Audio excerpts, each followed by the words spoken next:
jërëjëf merci beaucoup Apulaay ci réalisation bi mbokk yi ñu ngi leen di gërëm di leen sant di am mbégte ànd ak yéen ci suñu jotaay bi nga xam ne woote nañu ko di édition spéciale bu ñu jagleel candidature Benno Bokk Yaakaar ndax umpule woo del nii président de la République wala président wu conférence des leaders bu Benno Bokk Yaakaar woote woon na ci palais de la République àndoon ak leaders yi ak 11 yi nga xam ne ay candidats la ñu woon te mu sasoon Moustapha Niasse pour mu déglu woon leen ñu xool kan la ñuy tànn ñu wax leen ko léegi tànneef bi wadd na premier ministre Amadou Ba moom la conférence des leaders bi président Macky Sall jiite choisir pour mu nekk candidat wu Benno Bokk Yaakaar moom premier ministre Amadou Ba jamono ji ñuy wax ak yéen mu nga ca palais de la République xëy na dana daje ak président Macky Sall président bu Benno Bokk Yaakaar Moustapha Niasse moo lire déclaration bi dinañ ci ñëw ci nu mu gën a yaatoo ci fukki candidat ak benn yi nga xam ne ñoo samp woon ñoom tamit waxoon ni dañoo bëgg ñu tànn leen ana parti yi bokk ci Benno Bokk Yaakaar naka la ñu ko jàppee naka la ñu ko déggee dinañ ko jéem a jàngat ci suñu jotaay bi ma mbégte ànd ci ak Souleymane Niang directeur de l'information groupe Futurs Médias Souleymane dalal jàmm. jërëjëf Abdoulaye Cissé maa ngi lay nuyu di la gërëm. di nuyu Ali nga xam naa di nga ko gën a présenté si kanamee tuuti di nuyu suñu mbokk téléspectateurs yi. monsieur le maire ñu ngi lay nuyu Ali Mané dalal jàmm. waaw merci Abdoulaye merci Souleymane monsieur le directeur mais tout d'abord ngeen may ma jaal suñu mbokk marocain yi lii dal démb ñi fa faatu yàlla leen yàlla xare àjjana ñi fa am ay gaañu aussi yàlla wéral leen te mu gëj ci réew mi te it yàlla def jàmm Afrique yëpp beneen bi nga may ma avant cela ma jaale leen aussi suma jigéen muy ne faatu ak suñu shérif gorom di jaale li am solo wax nga ko président de la République wax na mais tout d'abord dañu bëgg sant suñu borom wax alhamdulillahi rabbil alamin parce que moom mi ñu may ba ñu fekkee beneen bi mooy ñu gërëm sant le président de la République muy président coalition Benno Bokk Yaakaar bi ci tegu sant ko ba jàng ci moom lu bëri président deseetul coalition Benno Bokk Yaakaar dara te it mbir maa ngi doog a commencé mais du ma jeexal ci loolu remercier l'ensemble des leaders de la coalition Benno Bokk Yaakaar tey gis ngeen tànneef bi mu amee ñëpp jóg tàccu tànn nag mënul yomb. dinañ ci ñëw léegi Ali dama doon nuyoo rek. jërëjëf fàttali sax ni parti socialiste nga bokk. jërëjëf te parti socialiste ku ko wax aussi xam ni parti la bu am dëgër laay ci coalition Benno Bokk Yaakaar bokk ci parti yi nga xam ne sax dañoo yor institution. Souleymane choix wu premier ministre Amadou Ba finalement ça a pris du temps mais est-ce que surprise la au bout en fin de compte. alors c'est toujours facile bu dara amee nga ne yomboon na wala am bettu la wala yi nu mel waaye wax dëgg yàlla bii au regard de lépp li ñu dégg en termes de pronostic en termes de ay fuite yu doon am ak yi nu mel yaakaaruma dina bëri ay nit ñoo xam ne bokk na ci sax ñi nga xam ne dañ doon xëccoo ak moom ñoo xam ne dina leen bett tellement bien que ñi nga xam ne dañ doon xëccoo def nañu ay pexe. ci diggante bi pour mettre un peu la pression pour que décision bi amaana mu changer waaye yaakaar naa ñi gën a bëri jàppoon nañ ni Amadou Ba bokkoon na ci ñi nga xam ne bokk ils étaient les plus susceptibles choix bi porté wu ci ñoom et que l'information a été organisée comme telle mu am ay fuites yu nu mel. En même temps beneen argument bi moom mooy que ni. boo dégloo tey lii Moustapha Niasse wax le président Moustapha Niasse en termes de xam nga ci communication c'est très important xam nga booy communiquer en général soit da ngay communiquer pour informer wala ngay communiquer pour persuader ñun dañ ñu wax ni dañu def benn conférence pour informer ci kan la ñu porter choix bi en général booy informer da ngay ñëw ne lii moo xew bu laajee nga développé jël sa benn point deuxième point troisième point xaw ko élaborer tuuti mu xaw a yaatu nga mën a expliquer choix bi nga def bi am na la ñoo xam ne tamit beneen yoon la moom mooy persuader parfois da ngay communiquer pour persuader. booy persuader dafa am yeneen ñaari yoon benn bi bu nekkee ni ñi ngay waxal amaana vraiment laajul nga leen di expliquer yenn explication yu gudd yi da ngay ñëw ne man kat Amadou Ba laa choisir maa ngi leen di expliquer nag lu tax ma choisir ko. am na qualité personnelle yi. am na compétence mais persuader bi opinion bi la woon wala ñeneen ñi nga xam ne ay. les deux lañ te peut-être. les deux les deux parce que communication président Moussa Faye effectivement ni nga ko waxee dafa mel ni quand même jëmoon na ci fukk yeneen yi nga xam ne ñoo doon xëccoo te mu leen doon inciter. justement pour que ñu. justement alors pour jeexal beneen bi moom mooy da ngay jël ay arguments di expliquer ba ca cappaandaw la. nga doog a wax yow li nga bëgg wax li te yoon boobu moom la ñu am tey moom mooy que ni y a eu un laïus un développement très long pour expliquer pourquoi. ñu porter choix bi tey c'était plus le pourquoi. que l'annonce en tant que telle ce qui me fait penser que ni l'annonce en tant que telle c'est pas une surprise lan moo bees tey moom mooy expliquer processus bi lan mooy pertinence processus bi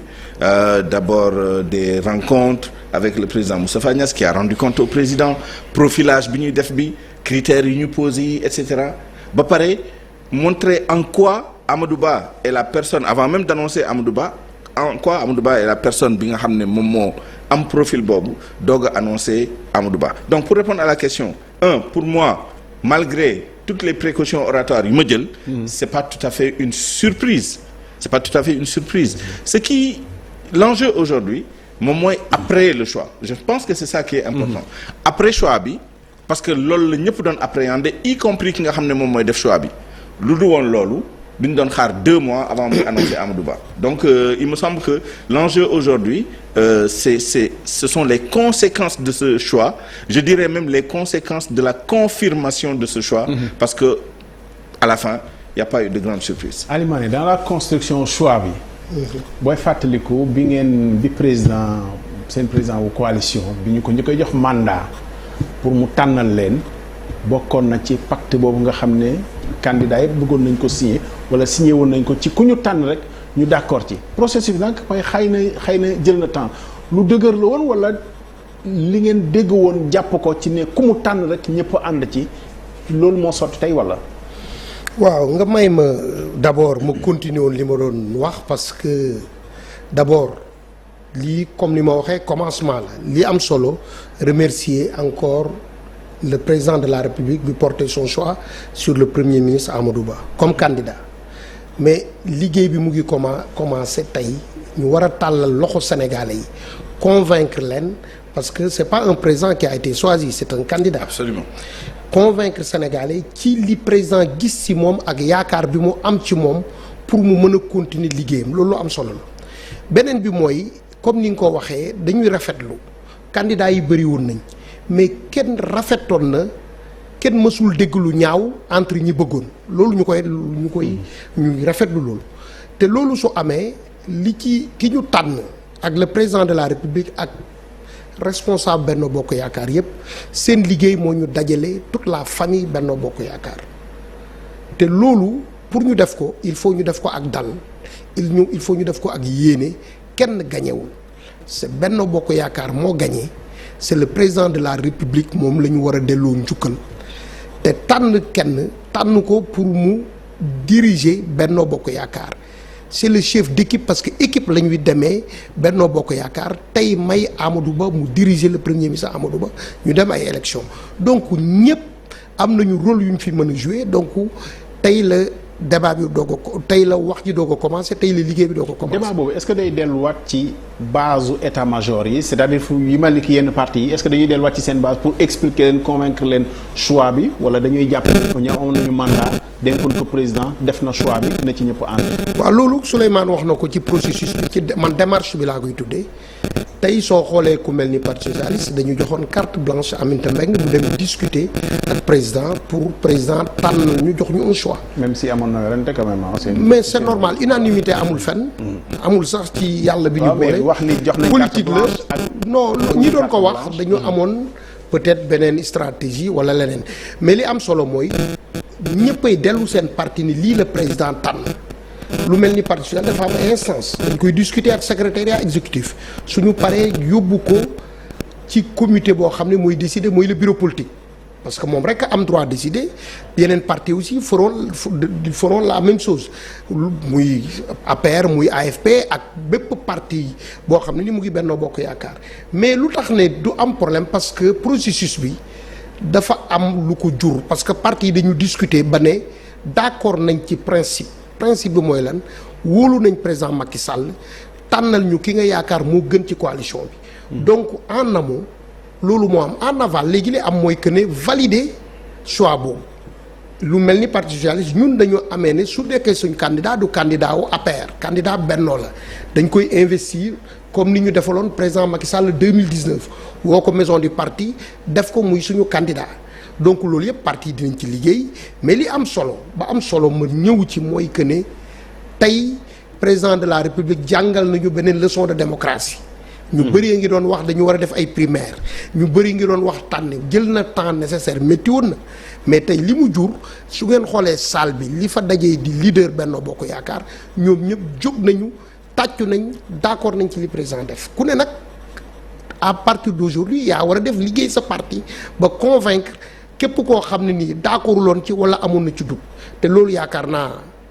fii ak ay fan di ngeen dégg ay démarches yoo xam ne ni dinañ ko def parce que li am solo mooy dañuy ànd ñu gagné ñu bañ a ànd ay risque la te risque yooyu yaakaar naa kenn bëggu ko jël ci Benno Bokk ñi nekkoon candidat ak ñi nekkuloon candidat tey li am mooy un discours de rassemblement autour du président de la coalition Benno Bokk Yaakaar qui est le président Macky Sall ma continuer ci loolu lii jiital wax bi nga wax léegi ñun assemblée nationale dañu toog ak président Macky Sall ne ko député yépp dañu signé ki nga tànn moom lay député yi di parrainer président conseil départemental yi ma bokk ñu def la même chose maire yi aussi ñu ngi ci woon processus donc je pense que même parrainage citoyen bi noonu lay demee donc li président tànn la ñu wax ne même su nekkuloon suñu bëgg-bëgg dinañ ci ànd tey loolu la ñuy invité tous les responsables et militants de Benno Bokk Yaakaar ñu ànd ci li président décidé li président proposé muy la candidature du premier ministre Amadou Ba. dinañ ñëw léegi parce que Aly Ngouille Ndiaye je pense que dinañu ko am léegi mais xëy na am na noo xam ne ni wax na ko reprendraat liberté am ci digganteem ak président Macky Sall lu ko jiitu. dégg nañ fi aussi président mouvement boo xam ne ci Benno Bokk Yaakaar la bokkoon mu Youssou Ndour reprendre liberté bu ku nekk jëlaatee sa liberté noonu mbaa du doon soustraction finalement. waaw mais dafa am Benno Bokk Yaakaar lu ko composé y a des partis traditionnels y a des mouvements xam nga les mouvements nga gérer ko ak gérer les partis traditionnels yu am seeni structure moo gën a yomb defuñu ko ñu bëri defuñu ko parce que dañu d'accordul lu président mais dañ ko def. pour mën a am comme ni nga ko waxee seen liberté de ton et de choix waxtaan ak seen i nit mais yaakaar bi mooy que ne ku xam nañ ci yegg le président Youssou Ndour c'est un homme bu bëgg réew mi d'abord bu bëgg Benno Bokk Yaakaar bu am relation yu profonde ak le président Macky Sall ku xam le ministre Aly Ngouille bi nga wax aussi responsable la ci réew mi am fi ay responsabilités comme li ma wax waxtaan baa ngi doog a commencer et que processus la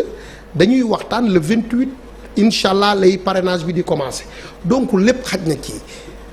te nag nit ki kenn mënu ko tere mu am ambition mais ambition aussi soo ko amee ba yow ki nga yaakaar muy sa kilifa su la ñaanee war nga ko mën a may lim la ñaan parce que comme li ma wax y a la place pour tout le monde ki ñu tànn li ko président waxee c'est une chef d'équipe mais équipe la ñuy fal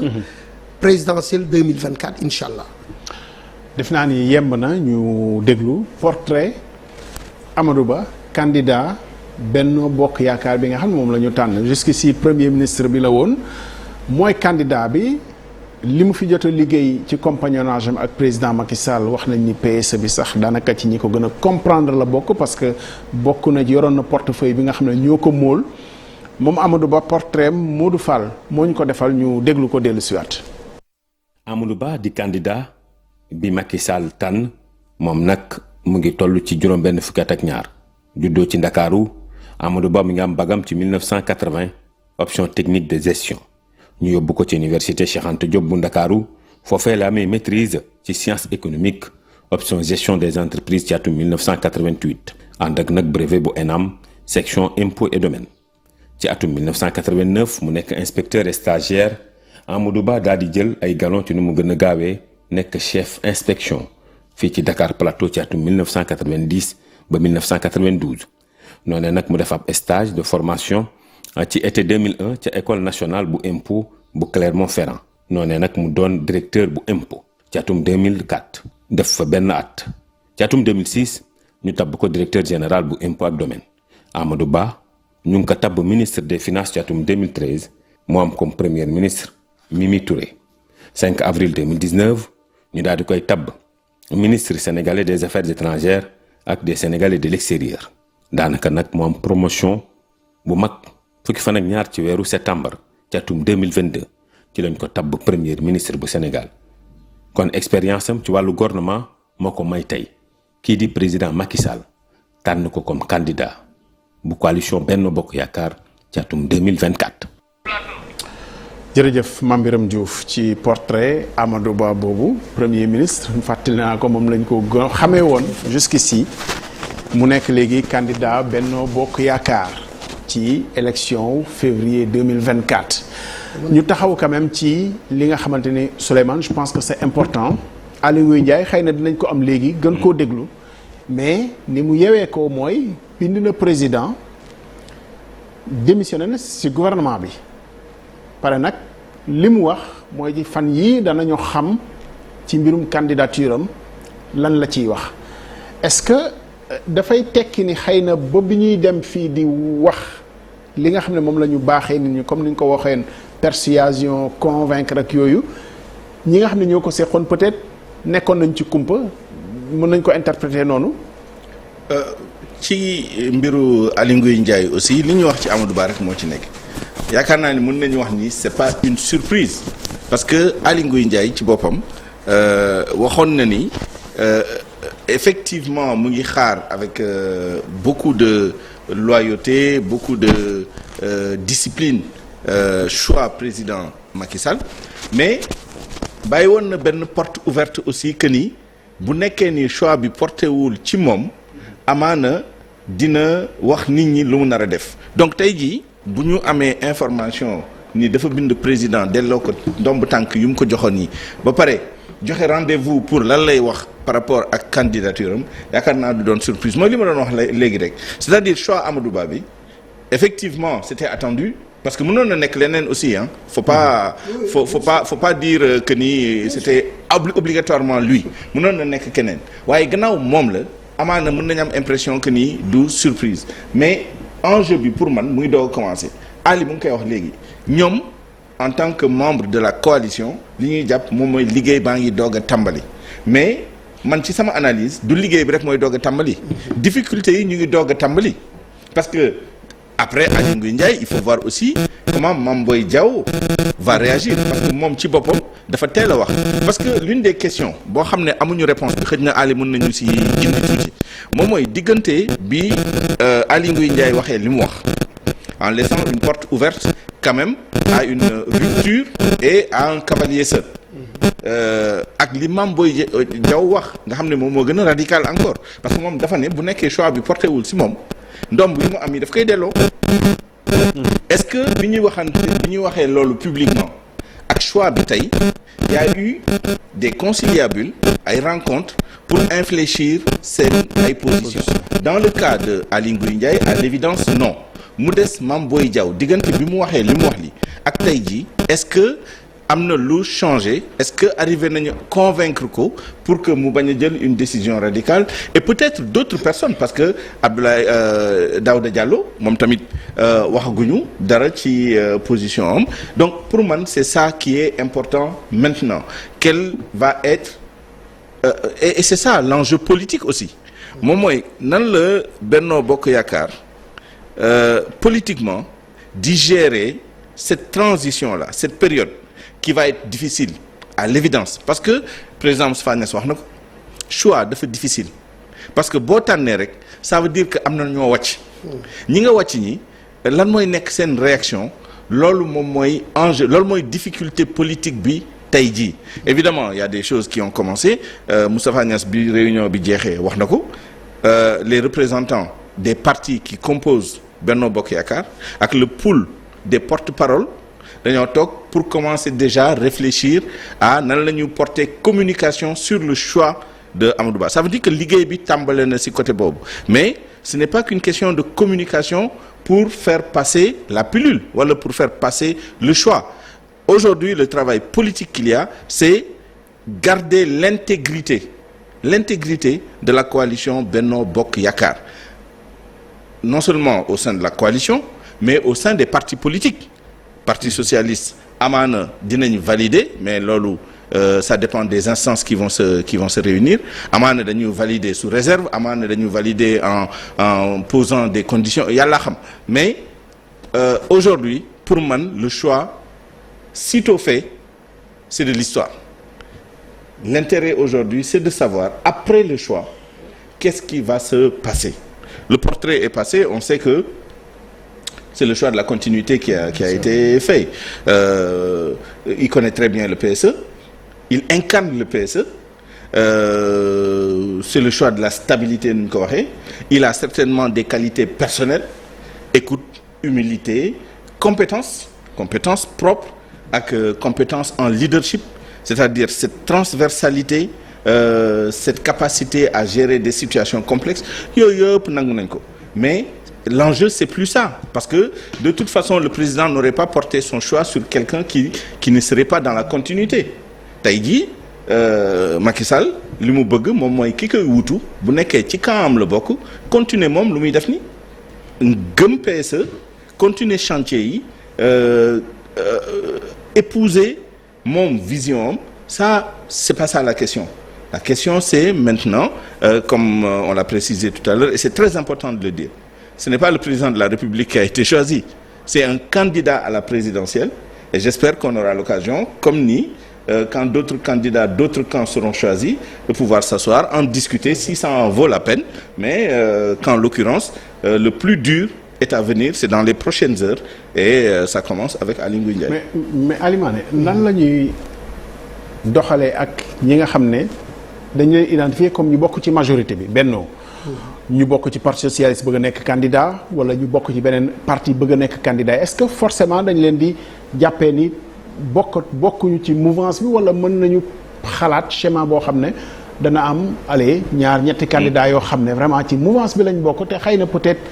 ànduñoo ak choix bi ñu bàyyi leen ñu demal seen bopp wala ku ci bokkul tey rek ku génnee sa bopp rek da ngay daal di féete boor. waaw tout d'abord. parce que mënuñu noppiwaale quand même am na velléité biir parti socialiste dans d'autres partis aussi. je pense que mënuñu ko mais tout d'abord. ci biir parti socialiste. parti socialiste dafa am nu muy doxee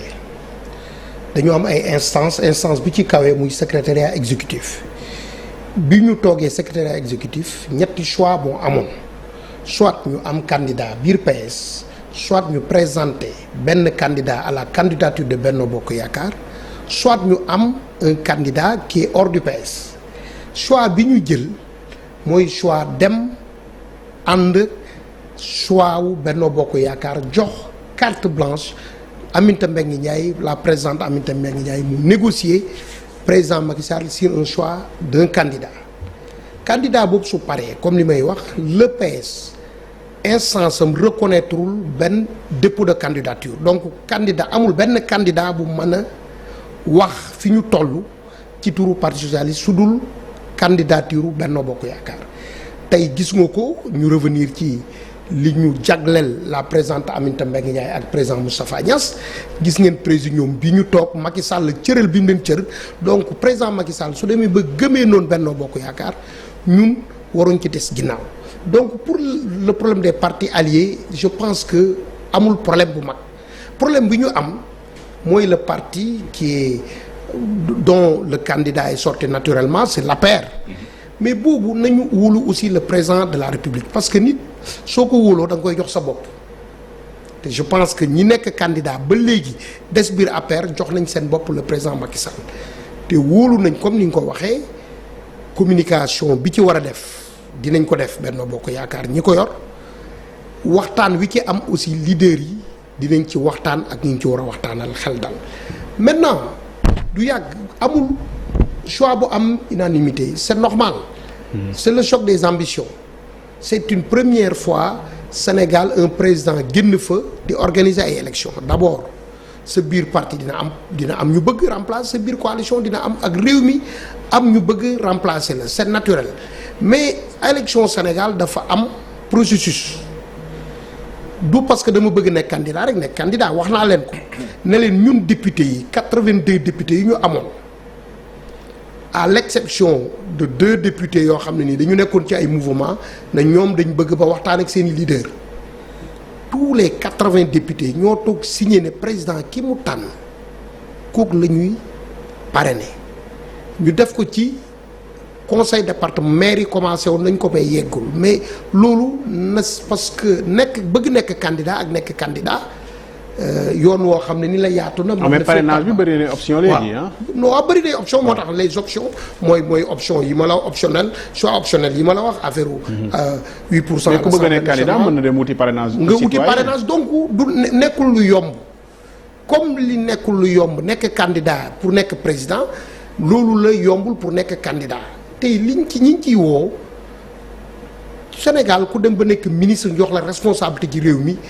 war nga mën a nekk président de la république problème bi du foofu mais président Macky Sall moo liggéey bu am solo ci réew mi Sénégal yi bëgg continuité boobu moom xalaatu ci kenn ne premier ministre am doy na ko ci loolu et comme ni ko Souleymane waxee aussi sur ses qualités ku xam suma benn xarit mu ngi koy wax la Diop kenn mësul gis le premier ministre ci Sénégal mu mer wala mu budde wala nangam ay jikkoom yu baax tey ñoo ko fekk ci loolu muy loolu mais loolu rek doyul. Et puis dafa am fu mu jaar nekk ministre des finances nekkoon ci administration centrale durant une dizaine d'années jógee fa nekk transversalité bi ngay wax mu am jógee fa dem affaires étrangères tey ñu dénk ko ñetti ministères yi gën a je dirais yu am solo wala yu ëpp solo ci réew mi muy d'abord nekk na premier ministre il est chef d'orchestre ba pare nekk ministre de l'élevage nekk ministre des sports kooku compétence am kenn waranteetu ko ci réew mi li am nag solo mooy sénégalais yi ñooy fal sénégalais yi lañ war a convaincre du benn candidat lañ war a convaincre sénégalais yi la ñuy convaincre wax leen continuité bi président Macky Sall bëgg réew mi nga xam ne képp ku jógee Afrique fenn soo ñëwee Sénégal ñee ñu gis fi ñu toll ci émergence Sénégalais yooyu la ñuy bëgg ñaan leen ñu def la confirmation sur cette continuité li am solo nag ku ne am na droit nekk candidat loolu am na ñu koy war a dox c'est le leader c'est le président de la République c'est le candidat lui-même relation bi mu am ak ku ne dina waxtaan ak yow et puis loolu mooy politique c'est un consensus mais du compromission et c'est des compromis aussi. gunge bi ba fan la bi mu leen tànnalee ba pare la ci pare wala. non président li ñu ko ñaan moom mooy mu nekk directeur de campagne parce que processus fi ñu jëm oui mu diriger la campagne coordonné ko loolu la ko militant benn ak leaderu benn yëpp ñaan mais fi ñu jëm dafa am solo Assemblée nationale ak képp ku mën a gagner au mois de septembre prochain dañ koy tas mais kooku da nga bëgg majorité donc le président de la République Benno Bokk Yaakaar na ko ñaan mu toog gën a coordonné jàppale le candidat bi mu choisir ba yàlla fal ko et puis incha allah sénégalais yi am nañ yaakaar ci ñoom que ne loolu dinañ ko def parce que tey sénégalais yi ñu bëri ñu ngi wax alhamdulilahi rabbil alamin ci li président wax le 3 juin si je me trompe pas wala le 3 juillet passé nekkul candidat ba pare tey processus bi tey ñëpp métti woon na mais tous les militants de Benno Bokk Yaakaar xam nañ ne c'était un processus transparent et démocratique. Enfin transparent peut-être oui démocratique bon on peut se poser des questions parce que yaa ngi koy wax sànq bi nga ne yéen a ngi remercier président de la République ci justement processus démocratique or Moustapha Niasse wax na ko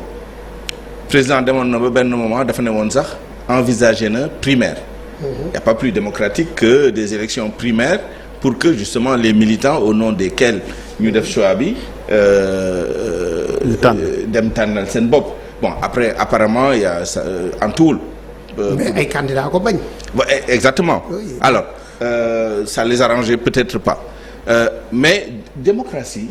bu nekkee vraiment critère démocratique lañ doon wut looloo doon yoon bu gën a démocratique. Maintenant pour revenir question bi nga posé bi gunge bi et deuxièmement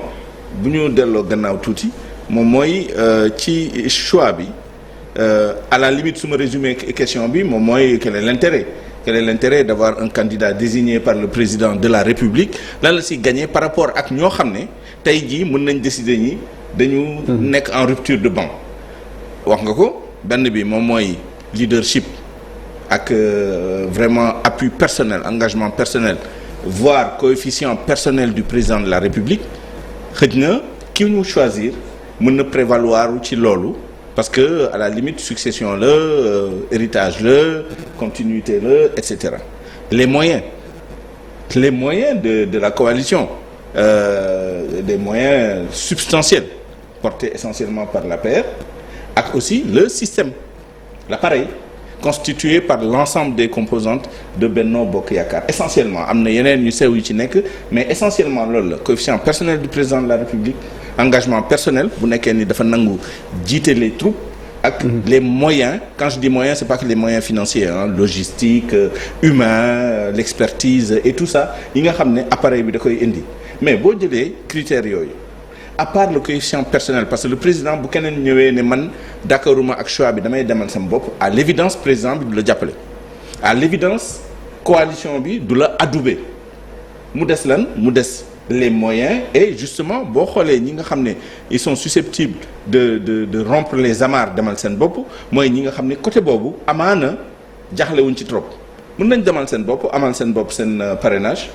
muy citoyen muy parrainage et d'ailleurs encore une fois sur la démocratie l'idéal démocratique voudrait que à l'Assemblée nationale que le candidat du président ne fasse pas le vide parce qu'on est dans cette logique-là de faire le vide. Mais est-ce que candidat bi ñu choisir mën na affranchir ci tutelu président bu coalition bi parce que Alimane mu ngi wax lui il peut pas dañu bëgg sax mu coordonner campagne bi est-ce que président Macky Sall est-ce que dina génn ci jeu bi wala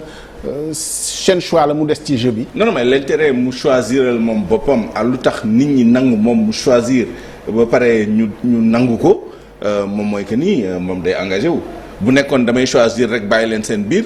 évidemment ça n'aurait pas d'intérêt ni pour lui en tant que président de la République qui cherche quand même à préserver son héritage politique ak son bilan c'est clair que du am intérêt pour moom mais ça n'aurait même pas d'intérêt pour la personne qui est choisie bu nekkee ni président dafa choisir ba pare raxas ci ay loxoom ba mu set évidemment engagement boobu li ñuy tuddee coefficient personnel du président de la République quotient personnel bi loolu mooy intérêt bi c'est pas l'intérêt principal c'est une combinaison d'intérêts loolu ci la bokk lii Ali wax bu nekkee ni élus yi par exemple dañoo wax ni mën nañu assurer au moins côté boobu mais le candidat choisi par le président de la République au regard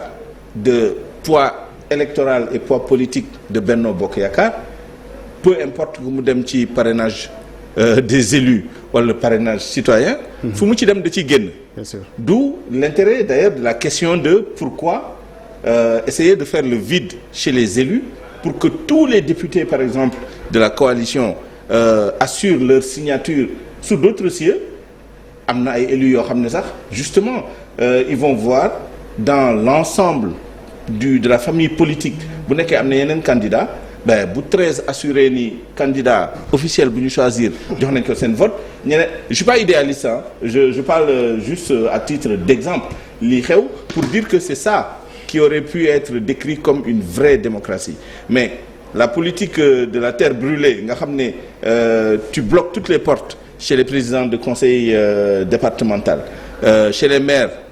Ali wax na ko dina antuwul mais imagine bu nekkoon dañoo ne chez les maires on veille à ce que tous les maires accordent le parrainage aux candidats choisis par le président de la République Assemblée nationale idem bu boobaa côté boobu day bloqué ça forcerait tout le monde à aller chercher le parrainage citoyen. Je pense que il y a des choses comme ça mais bon c'est pas le plus important moom mooy que ni le candidat a été choisi par le président de la République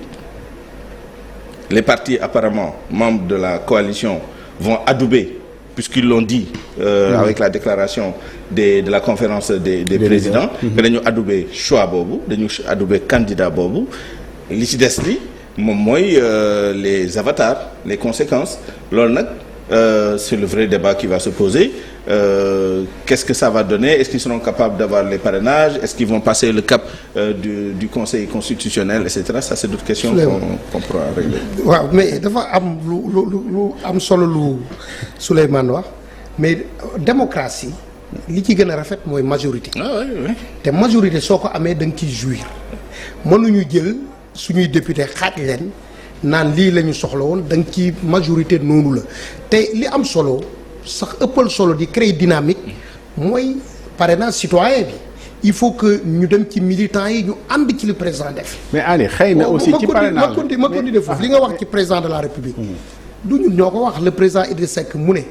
ku bëgg jiite réew mi di nga wax ak président Macky Sall mu jàppale la. boobu xam nga ni dafa may ma rek nga wax la. ku ko gagné ba pare aussi di nga wax mais ñun du ñu am lu ñu am ba pare muy jamaa muy président Macky Sall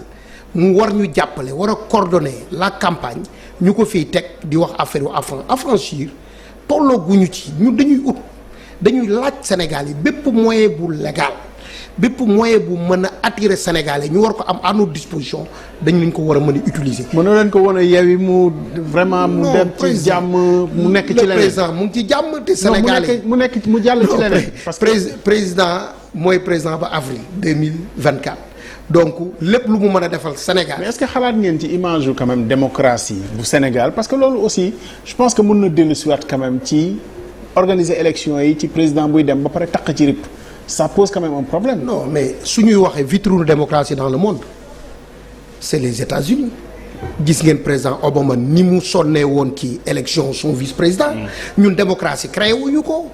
élection créé wuñu ko adduna bi noonu lay doxee. te élection koo xam ne nii mën na la jàppale positivement da nga ko war a téye da nga ko war a dolli te lii may wax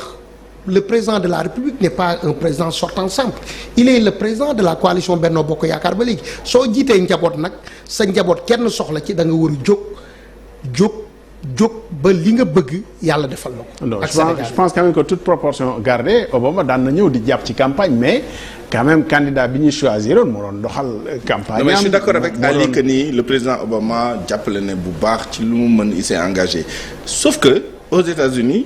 day am primaire ba pare avant ngay mën a voilà jàppale kenn koo xam ne. waaw mais Souleymane loolu aussi ma leeral primaire ça dépend c'est des niveaux primaire am na parce que. parti yi constitué Benno Bokk Yaakaar yëpp ak les leaders am na une consultation primaire peut-être c'est pas un suffrage direct il y a un suffrage indirect tous les leaders ou les partis ont été consultés le président Moustapha Niasse wax na ko le président de la République wax na ko te ñoom ñëpp toog nañu ak président ba amoon yeneen initiative yoo xam ne nii amoon na yeneen groupe yu ko jël ku mel ni le ministre Omar Sarr ak le président Fada ak ñoom Balde wax ak ñëpp et puis président est le mieux informé des Sénégalais boo waxal 8 sur 10 wala 7 sur 10 su ma exagéré wu dañ naan kat am nañ yaakaar ne Amadou Ba mën na nekk candidat mën na nekk président de la République du Sénégal président dajale loolu yëpp wax ak parti politique yi bokk donc loolu ay primaire la parce que soo amee une assemblée de partis politiques wala le leader nga laajte ku ne mais laajte nga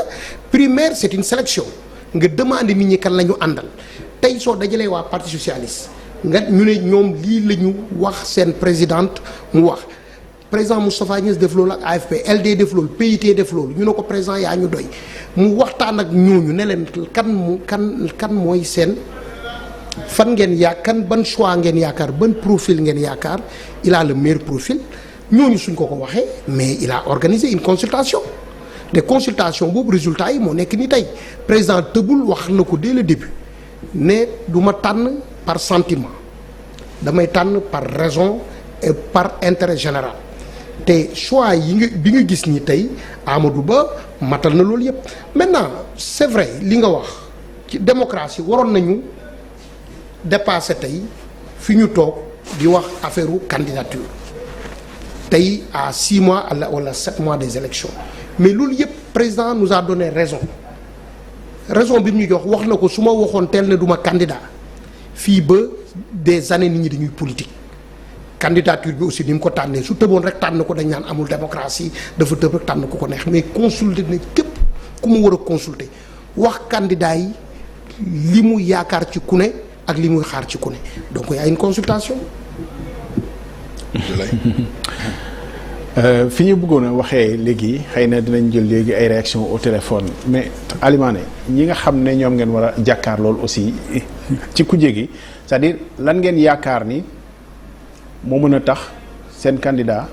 gagné ak lan ngeen ko sas comme mission parce que gagné dañuy gis kuy dem bàkku ji gagné dès le premier tour ci contexte Sénégal bi ak kujje politique ni mu demee nii lan ngeen sas candidat bi nga xam ne mooy Amadou Ba. waaw mais yow li nga wax léegi moom ci lay revenir parce que d'abord Sénégal fi ñu bëgg ñun mooy la continuité mooy lii président di def neex na Sénégalais yi saf na Sénégalais yi te am na njëriñ ci Sénégal yi je prends l'exemple moi j'étais maire durant 7 ans aujourd'hui je suis président de conseil départemental am na ay communes yoo xam ne Nioro de 2012 avant 2012 amuñu benn dëkk bu am courant tey communes yooyu soo fa demee je prends l'exemple de Ngayen Sabakh sur une trentaine de villages 4 villages ñoo amul courant tey toll nañ foo xam ne nii fi ñuy waxee ci mbiru courant mbiru ndox mbiru c'est-à-dire wàññi pauvreté sénégalais am na fu mu toll mais loolu dañ koy continuer suñuy demee ci école yi gis ngeen li doon fi abri provisoire lycée yi gis ngeen li fi am tey ci mbirum liggéey xëyu ndaw yi gis ngeen des milliers d'emplois am na lu des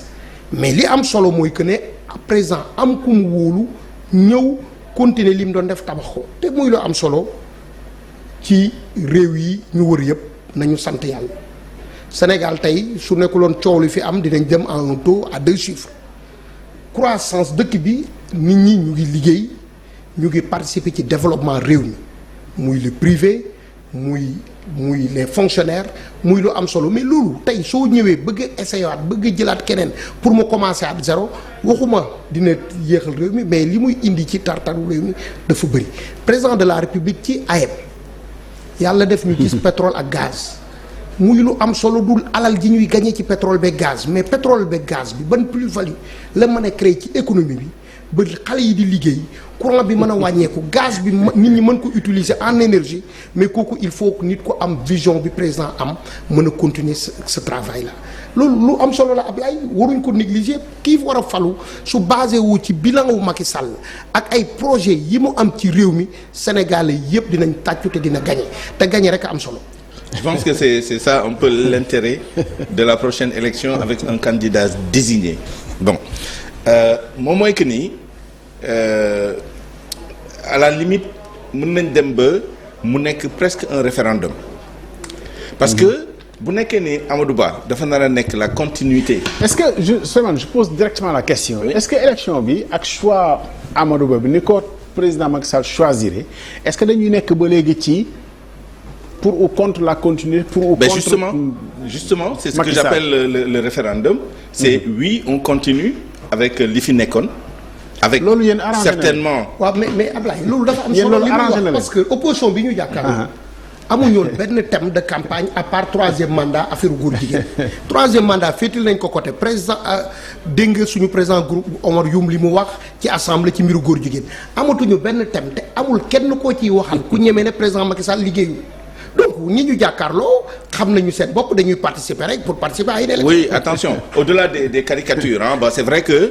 Il me semble que Barka Bayali on a peu entendu on va le prendre tout à l'heure avec plaisir d'ailleurs. Barka ñu ngi lay nuyu. Ah ok on va commencer avec lui ok. Barka ñu ngi lay nuyu. Il me semble qu'il est en ligne Barka Ba Barka noo def ñu ngi lay nuyu. gis nga Alimane moom nee na. c'est mon frère. xool mu ngi kii de mu ngi. Barka dañu nekkoon ci perspective élection bi évidemment est-ce que finalement la question je te repose la question est-ce que ak ni configuration choix wu candidat bi demee dañu naan am élection boo xamante ne nii référendum la pour ou contre Macky Sall parce que choix bi pratiquement moo ko assumé est-ce que personnalité Amadou Ba dina feeñ ci élection bi finalement ou pas. waaw Abdoulaye dafa doon jàppale balaa mooy toog ci loolu nga may man ma yenn place xama jàll waa TFM ci ñett ci ñu gàtt suñu ko suñu facture dafa soxla ci man parce que yàlla dafa dogal man maa ko recruté. Bien sûr. mu recruté ko yàlla def ko ci sama loxo bi daal man maa ko recruté ci antenne de jour ministère daal dañ ko doon. mu nekk koo xam ne amul pas-pas ci liggéey bi la. mu nekk koo xam ne dafa mën a activité ñu def ak moom ay kàttan yoo xam ne ci man ci te yow nga xam ne yàlla def na ma jiital mu ko satisfaction. Bien sûr.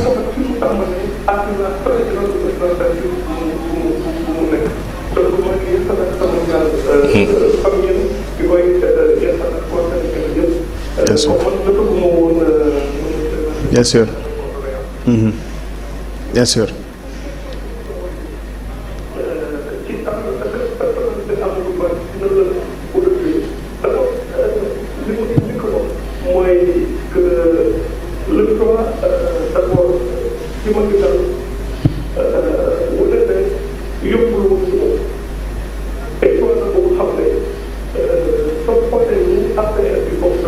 ni kat Macky Sall mën a mu nekkee ci bopp réew mi choix la boo xam ne bëriwul ñu koy gis ci parti bu mag ñu toog mu ngi mel ni suspense de 24 heures pour mu am na beneen mbir yu kat yu xam ne c'est pas forcément à l'avantage de la RS. peut-être moom langue bi nga xam ne dafa dëndee woon réew mi ñu ñëpp toog ci ay nawet mu fexe ba xam ndax président bi ci benn instant dafa def troisième mandat wala def troisième mandat.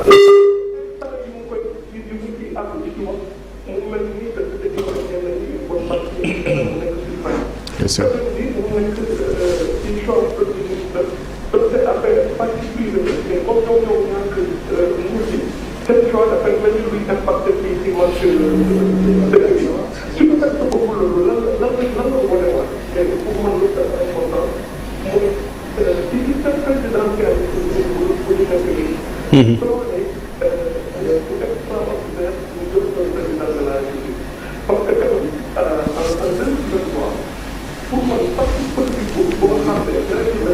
On ne fait rien sur la démission de Aly Ngouille. Si je veux bien Mame Birame wax na xaaral ma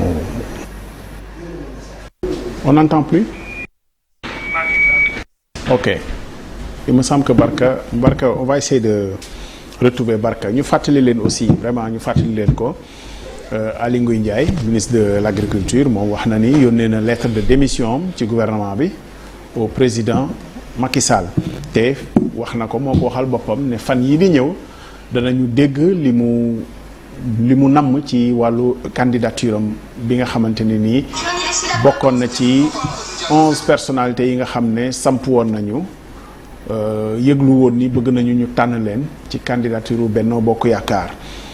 xëy na yeneen personnalité aussi dinañ leen jéem a xool naka la ñuy jàppee yëf yi Aly Mané ñu dellu siwaatee parce que Barka mu ngi doon wax vraiment système présidentiel bi ni mu demee nii moo tax xëy na choix bi demee nii xam nga dañoo yàgg a bàkk ci at yu mujj yi ne pour la première fois ñoom élection boo xam ne président bi du ca bokk. est-ce que nekkoo leen quand même di yàq peut-être yoon boobu nga xamante ni lu ñu waroon bàkkee suñu démocratie la encore une fois ci ni mu ci nar a taqee rip ni mu ci nar a bokkee à aucun moment sentiruñu mu génn ci. non c'est-à-dire man sa question comprendre ma ko. sama question mooy est-ce que waroo leen woon a affranchir quand même président de la République libéré ko ci charge bi nga xamante ni parce que yàgg nañ fee bàkk ni élection bii mooy élection bu Sénégal nar a njëkk a organiser te président sortant bi du ca bokk. mais finalement daf mel ni mu ngi ci biir. waaw mais dafa am lu am solo man démocrate je suis un démocrate.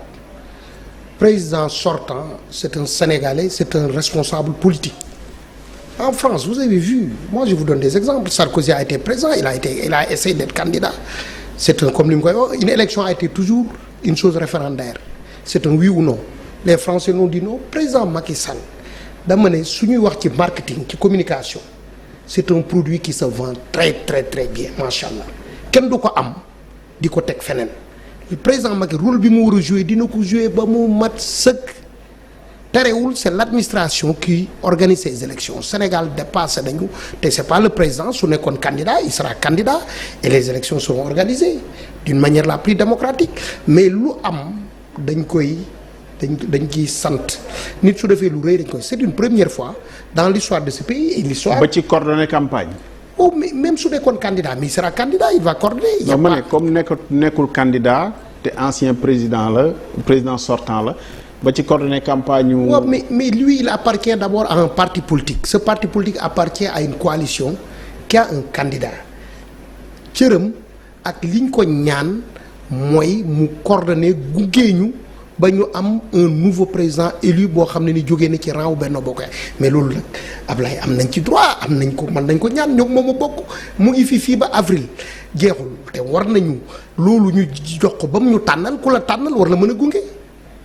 te togg nag xorom yàqu ko. waaw mais ça peut être contre-productif mooy lan moom mooy que nii xam nga coow troisième mandat bi demoon na ba nasaxaay ba jeex pour lan parce que en juillet le président a annoncé que du nekk candidat à un troisième mandat wala à une troisième candidature ba coow loolu. léegi sax dans les éléments de langage mooy lii Ali doon wax léegi moo nekkoon le mantra de l'opposition finalement on leur a coupé l'herbe sous les pieds le problème moom mooy que ni avec un candidat désigné par le président de la République peu importe est-ce que le quotient personnel va opérer ou pas bu opérer tant mieux pour le candidat le risque c'est que ça peut ne pas opérer moom mooy que ni de relancer la question du troisième mandat mais indirectement c'est-à-dire l'opposition peut dire à l'électorat en votant pour Amadou Ba en vérité vous ne votez pas pour Amadou Ba vous votez pour Macky Sall même s'il n'est pas là et ça c'est quelque chose qui peut être contre-productif pour le candidat et pour Macky Sall en même temps mais comme dit Ali bu nekkee nii le bilan du président yëbb na ci nit ñi yëg nañ ko ba yaakaar ni éventuellement même bu nekkee nii moom la ñu voté indirectement tant mieux bu boobaa day nekk lu positif pour ñoom mais bu nekkee nii opposition bi am na nu mu ko présenté bu nekkee ni tamit bilan bi ni ñu koy présenté nu mu positifé wul noonu parce que le bilan aussi il est mitigé effectivement en termes d'équité sociale en termes d'équité territoriale les investissements mieux répartis des investissements sur des infrastructures sociales de base pistes de production forage ay structures de santé etc. yooyu yëpp nangu nañ ko les problèmes sont quand même là surtout en zone urbaine et périurbaine émigration clandestine bi c'est un symptôme de ces difficultés là la cherté de la vie symptôme la ces difficultés yooyu même boo demee au plan macroéconomique il y a quand même des problèmes on donne beaucoup de chiffres mais chiffres yi il faut les désagréger nga xool lan moo caché wu derrière etc. donc tout dépendra de nan la ñu valoriser et je pense que c'est ça l'enjeu aussi de ces prochaines élections notamment ci partie campagne électorale bi c'est-à-dire ban détachement parce que aussi c'est intéressant que Ali Mané citait Sarkozy tout à l'heure c'est le même Sarkozy il y a quelques jours parce que il a commis un livre il a fait sa campagne de communication autour de ce livre et il y a une phrase quand même très c'est pas quelqu'un qu'on désigne mais que c'est toi il faut aller au combat loolu la wax il faut aller au combat ce qui est tout à fait vrai c'est-à-dire même dans les pays où le candidat peut être adoubé par son prédécesseur ki nga xam ne day bénéficier ci oraam comme en France comme aux États-Unis comme ailleurs day am benn moment boo xam ne le candidat si boppam day am intérêt détaché wu ci charisme ci ombrage wu ki nga xam ne moom moo ko adoubé donc il faudra trouver le juste milieu c'est-à-dire jusqu'à quel niveau Amadou Ba va se mettre sous l'ombre de Macky Sall en profitant de son bilan etc. mais à un moment ou à un autre comme on dit c'est le rendez-vous quand même entre un peuple et un homme ou une femme et c'est pas un rendez-vous entre le peuple et indirectement une autre personne à travers une personne. et c'est là fan le curseur bi di nekk pour que il puisse faire une campagne où vraiment il se dévoile. Parce que on reconnaît tous ses qualités humaines, y compris sa réserve, son humilité, etc. Mais il n'y a pas que ça pour être un président de la République. On a besoin d'un leader, d'un vrai chef, qui nga xam ne dans les moments difficiles que traverse non seulement le Sénégal, mais la sous-région, comme on l'a dit, dans les critères de choix, et le monde entier. Quelqu'un qui a la capacité, au-delà des schémas qui sont déjà là. Parce que, honnêtement, le PSE, 2014, 2018, 2019, 2023, là, ñu ngi tëggaat pour xool dans la période 2024-2028, je pense. Pape 3 ans. Ça, ce sont des corsets. Aujourd'hui, li ñu soxla mooy koo xam ne en fonction, justement, des conjonctures, ku am capacité diriger ce pays-là et pas seulement être l'héritier d'une façon de voir, d'une vision figée etc. Non, là c'est important. Vraiment,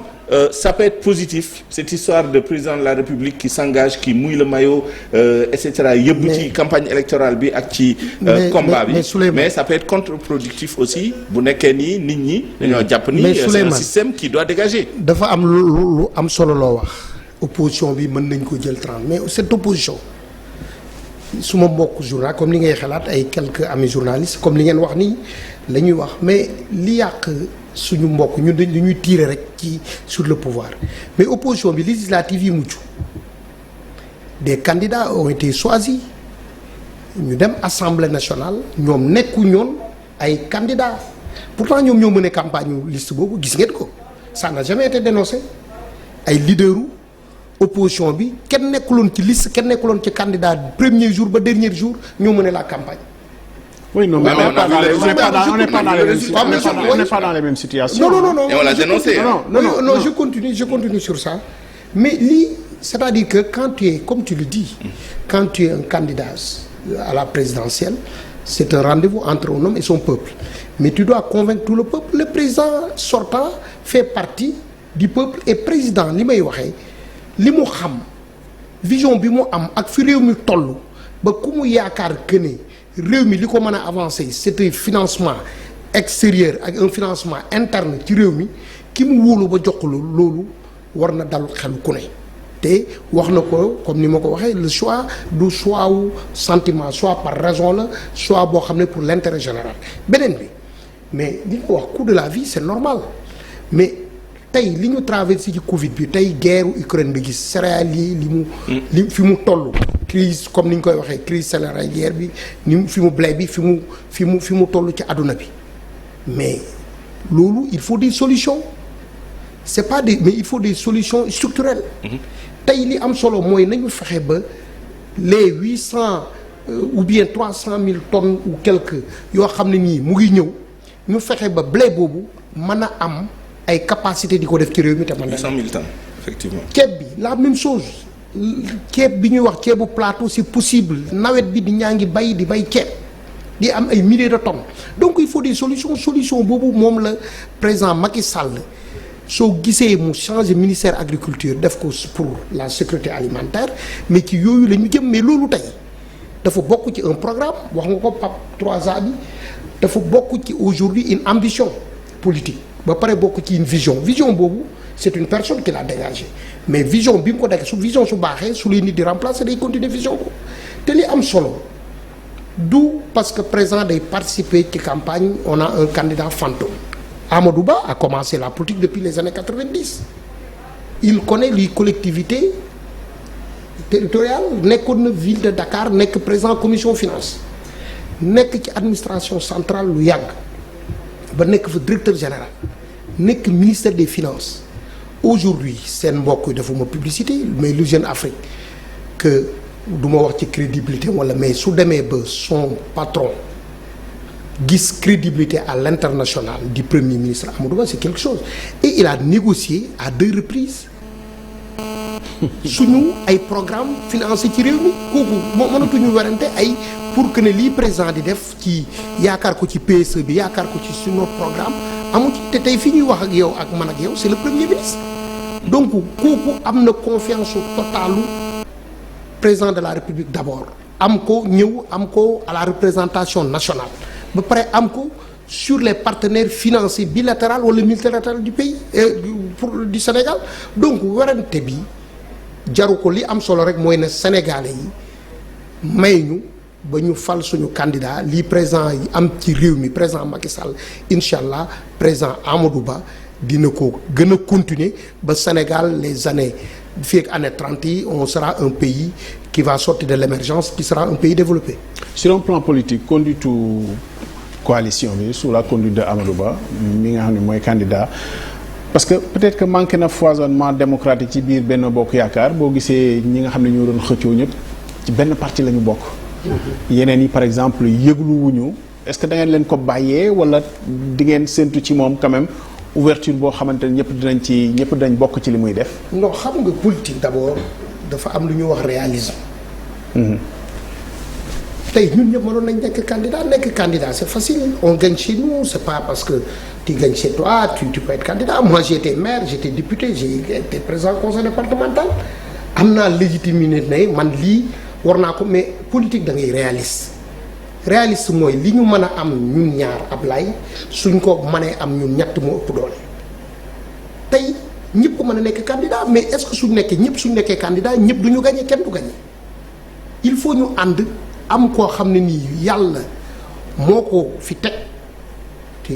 comme li may waxee keneen ku nekkoon premier ministre tey du Sénégal suñ la tànnul ci choix yi fi ñu toll c'est un choix qui serait injuste. Le président de la République wax na ko mais nañ ko moom nañ ko wóolu comme kim ñu tànnal ñun ñëpp ne ku mu tànnal ñu nangu ko nañ ko nangu loolu. mais les autres sont libres d'être candidats mais aussi réew mii nga jógee Benno Bokk Yaakaar nga def 12 ans ak le président Macky Sall nga ne candidat la bëgg indi beneen programme bu mooy ni di nga jaaxal Sénégal yi parce que man dara su ma ci d'accordul dama ciy teel a génn te candidat bi président di choisir c'est la continuité. amul beneen ku mën a jël héritage boobu teg ko sa loxo héritage bi ki ñu ko teg sa loxo Benno Bokk Yaakaar bi liggéey ko mooy candidat bi président Macky Sall choisir. Sauf que le candidat peut se prévaloir wala réclamer wu de cette vision et en même temps dire que au moins reconnaître na que ni vision bi am na ay faiblesses et que loolu la ñëw pour corriger. Bon, enfin on fait de la politique fiction mais c'est pas rédhibitoire de ne pas avoir été désigné. C'est pas parce que désigné wuñ la que mënoo réclamer wu de la vision. Maintenant mën nga wax ni vision bi d'accord naa ci mais am na ci lu ma d'accordul. Je vais donner un exemple. Je pense que les qualités techniques lépp luy xam l'appareil d'État am expérience jiite ay ministères jiite gouvernement ce sont des atouts c'est clair. Ça veut dire que au moins am na loo xam ne duñ la ko jàngal. duñ la ko jàngal bu nekkee da nga nar a jiite réew bi benn jour mais il faut pas aussi que attachement à cette vision là tax nga bañ a indi les réformes nécessaires pour man. président bu bees ku mu mënti doon jóge opposition jóge majorité et cetera tey jii jamono moo laaj réforme on a besoin de réformateurs ñoo xam ne dañuy ñëw xool parce que même bu dul sax réforme ay économique et cetera les marges de manœuvre et c'est pour ça aussi qu'il faut pas fantasmer l'expérience économique l'expérience de gestion des affaires publiques et cetera ce qu'on ne dit pas c'est que suñu ay marge de manœuvre moo bëriwul dañoo bokk ci ay kuréel bokk ci UEMOA bokk ci CEDEAO bokk ci yeneen organisation yu gën a mag ay organisation mondiale du commerce bokk ci ay accords ay traités yu am importance yoo xam ni marge yu ñu may pour ñu mën a réformer dans ces domaines là bëriwul wax dëgg yàlla moomuñu suñu monnaie bopp amuñu politique monétaire et cetera et cetera donc faut pas exagérer aussi ce côté-là am na loo xam ne boo ñëwee mën nga fa indi ay soppite yoo xam ne day et cetera tey fu ñu am marge de manœuvre dëggantaan c'est la gouvernance et c'est ça la faiblesse malheureusement des régimes xuma régime bi kese des régimes qu'on a eu depuis l'indépendance tey jii la question de la corruption kenn mënu si bañ a wax la question de la jeunesse de l'emploi du désespoir de la désespérance suñu société bi kenn mënu si bañ a wax même nos structures sociales suñu société nu mu bindoo nu muy fonctionner kenn waxul ne nit ñëw def révolution dëkk tamit doo ñëw naan da ngay dëpp lépp wëlbati yëpp et cetera tu crées des crises inutiles da ngay indi fii loo xam ne kenn antanu ko. par contre ce débat là doit être posé et j'espère que campagne électorale bi bu ñëwee ku mel ni Amadou Ba désigné par la majorité au pouvoir dina indi justement ce supplément au-delà de la vision parce que honnêtement la vision on la connaît les piliers les orientations y compris d'ailleurs ce que les gens nous imposent bu ngeen gisee FMI bi ñu fi jógee la dernière fois l'une des choses qu'ils nous disent c'est que désormais suñu investissement yi nañ ci dugal dimension résilience climatique etc. Les mantras qu'on nous sort la dernière fois c'était je ne sais quoi encore chaque fois on nous impose des corsets etc. Au-delà de ça les vraies questions yi nga xam ne les gens sont en attente notamment la jeunesse est-ce que ku mel ni Amadou Ba dina am j'appelle ça courage politique de se détacher un peu de la ligne trop de discipline parfois ça peut tuer de sortir de ça essayer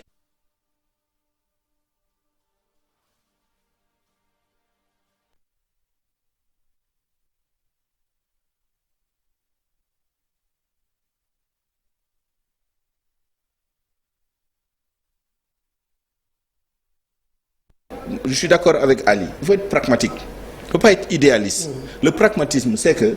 boo xoolee suñu région bi tar na trop Sénégal yàlla may nañu am nañu stabilité boobu il faut le reconnaître mais nan la ñu mën a jëlee avance pour anticiper les transitions les ruptures yi nga xam ne forcément ñu ngi suñu kanam parce que boo xoolee suñu démographie nga xool suñu trajectoire économique on a beau parler de pétrole de gaz et cetera c'est une question essentielle non pas seulement débat bi ni ñu koy poser oui on a du pétrole on va être un peu plus riche et cetera c'est la question de la gouvernance non seulement à l'interne mais par rapport même ak suñu partenaires yi les compagnies indépendantes tirer encore plus que li ñu yaakaar li parce que boo xoolee li ñu yaakaar li je donne un exemple on nous dit l'année prochaine à la faveur de l'exploitation des ressources pétrolières et gazières on va avoir projeté taux de croissance de 8,8%. waaye boo jëlee taux de croissance hors hydrocarbures 6% lay nekk ça veut dire que hydrocarbures yi 2,8 de point de PIB la ñu indil tey jii suñu PIB nominal c'est 17 000 et quelques milliards 3 points 3 points c'est 500 milliards 500 milliards voilà 500 milliards en termes de création de richesse je parle pas de contribution au budget création de richesse en général est-ce que vraiment c'est ce qu'on veut de nos ressources est-ce que c'est ce qu'on veut est-ce que c'est le potentiel maximum qu'on a pour suñu ça c'est des vrais débats yoo xam ne nit ñi au-delà de oui être fidèle à la vision de mon prédécesseur on les pose parce que dafa am solo si li nga wax mais Ali je pense que c'est important aussi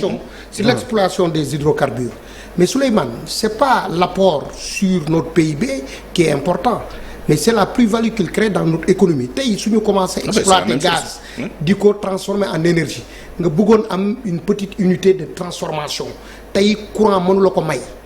tey li ñuy exploiter gaz boobu wala pétrole bi dina la may yow parce que problème bi suñu industrie yi am ak nos PMI mooy problème mu énergie c'est important et suñu demee ba résoudre loolu problème bu muy indil li muy indil suñu économie yokku suñu industrie wala petite industrie yokku moo ëpp téeméeri yoon recettes yi ñuy hydrocarbures yu indi tey suñu demee ba réussir ba gaz bi xam nga courant tey ñëpp xam nañ ne cher na ba ñu transformer gaz bi en énergie xam nga la facture énergétique day yokku tey facture bi gën a métti mooy li ñuy jëndee les hydrocarbures pour alimenter les centrales de la Sénélec loolu suñu demee ba mu wàññeeku mais lu am solo la tey suñu demee ba des dizaines et des dizaines d'ingénieurs yu nekkoon ci àll bi ay États-Unis ay France ñibbisi di liggéey dans les industries hydrocarbures c'est une plus-value dans notre économie donc di li ñuy gagner ci les recettes moo am importance mais lan lay yokk ci économie lan lay yokk suñu plus-value dans nos vies loolu moo ëpp solo pour man. mais encore faudrait-il nga am un tissu industriel boo xam ne mën nga comment dire valoriser loolu mais c'est que amoo sax industrie moi je préfère de loin le modèle saoudien où tu as une société boo xam ne yaa ko moomal sa bopp Aramco qui te fait des centaines de milliards de dollars de bénéfices nets. Mais dañu explorer seen bopp. Mais justement, ce sont les modèles qu'il faut interroger et c'est ça qu'on attend. Le nouveau leadership qu'on veut pour ce pays-là, ce sera peut-être pas Amadou Ba. Vous espérez que ce sera lui, surtout le mal qu'on lui souhaite, comme on le souhaite à d'autres personnes. Mais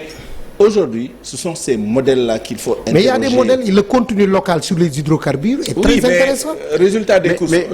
Mais ce débat, je pense que l'intérêt d'une présidentielle aussi, c'est qu'il y ait un débat sur les choix économiques. Exactement. Ça se discute. Exactement. Et il ne s'agit pas de dire que budul diw du baax, c'est-à-dire que ces questions-là, ça se discute et ça se met sur la place publique. Il faut que on discute des choix économiques, des orientations. Exactement. Parce qu'un autre va te dire que man beneen orientation la jël ci exploitation pétrole ak gaz. Exactement. Et ça se défend. Aujourd'hui, quand le président va dans ses rencontres internationales,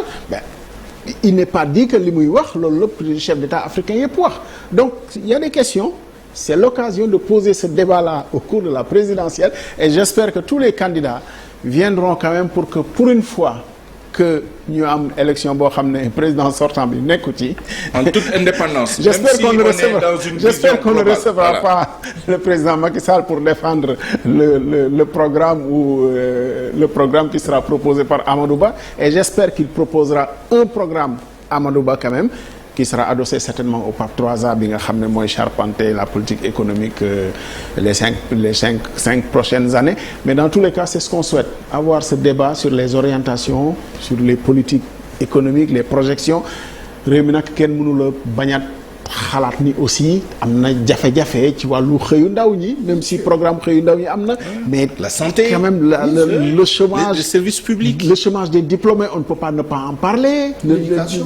L'éducation, exactement. C'est des questions yoo xam ne ni justement mënuñ ko teg rek ci vision au président mooy bi gën. En tout cas, ce sera en débat au cours de cette campagne pour la présidentielle. Ali Mané, merci beaucoup. Merci. On est à quelques minutes du journal de la grande édition du 20h. ñu fàttali leen rek mbokk yi. Candidat au Benno Bokk Yaakaar. Évidemment, c'était une édition spéciale consacrée au choix du candidat de Benno Bokk Yaakaar. Moo tax nekk fi pour ku jéggi Amadou Ba la Premier ministre mooy candidat Benno Bokk Yaakaar. Autre information aussi, Aly Ngouille Ndiaye, ministre de l'Agriculture et de la Sécurité alimentaire, démissionné na ci gouvernement bi wax na ni bind na bataaxal yónnee ko président de la République démissionné ci gouvernement bi te fan yi dina dana wax naka lay def ak candidature am. Je pense que c'est. Et on va surveiller les autres aussi. Les autres. ñaanal leen di jàmm rek inchallah. Et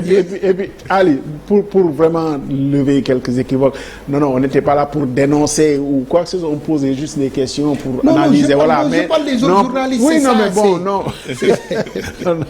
Merci beaucoup. 20h, ce sera avec Sarah Cissé, ñuy gërëm Mame Birame Diouf pour la réalisation. Et puis certainement, nous reviendrons encore les prochains jours sur l'actualité politique parce que mel na ni que ku jéggi yëpp sax dañ doon xaar départ bi avec la désignation de la candidature de la coalition Benno Bokk Yaakaar. Léegi parrainage yi tàmbale aussi ñu leen di gërëm di leen sant di wax ni aussi on a encore une pensée pour notre consoeur, notre amie, notre sœur Fatou Kiné Deme nga xam ne demain c'est dimanche bi d'ailleurs ci la sarax bi vraiment ñu ngi koy wax ñëpp ku nekk foo nekk rek nga ñaanal ko dañ ko saraxal fële kër ay mbokkam ci HLM Mariste ci yor bi inchallah on a une grande pensée vraiment pour elle et puis nous pensons aussi au peuple frère du Maroc nga xam ne ay sénégalais nga fa aussi ñu leen di bàyyi xel bu baax yàlla teggil leen nattu bi nga xam ne moo tegu seen kaw lu nu mel nag wax dëgg fa yàlla lu tiis la lu kenn mënul gàttandu la waaye nag yàlla def mu woyof ci ñi nga xamante ni ñoom ñoo koy dund sénégalais fa nekk aussi ñu ngi leen di xalaat bu baax suñu frères marocains yi nekk fii Sénégal aussi vraiment ñu ngi koy dund et puis on a une grande pensée pour les Marocains du Sénégal et puis pour le peuple frère du Maroc aussi ñu leen di gërëm di leen sant 20h Sarah Cissé